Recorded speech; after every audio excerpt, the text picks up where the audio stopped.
निवडणुकीत असा मेसेज द्या की हा बीड जिल्हा हा विकासाच्या बाजूने ठामपणे उभा आहे.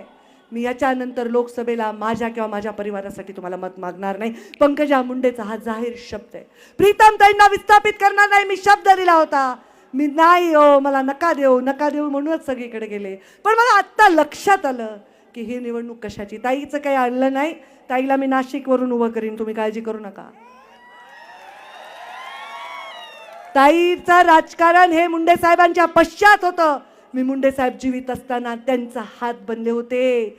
जसा हात ती मूठ ती हातोडा झाली होती तुमच्या आशीर्वादाने. एक संधी 5 वर्ष, कारण पुन्हा मोदीजी प्रधानमंत्री होणं आणि आपण तिथं जाणं येणार आहे का रे योग? येणार नाही.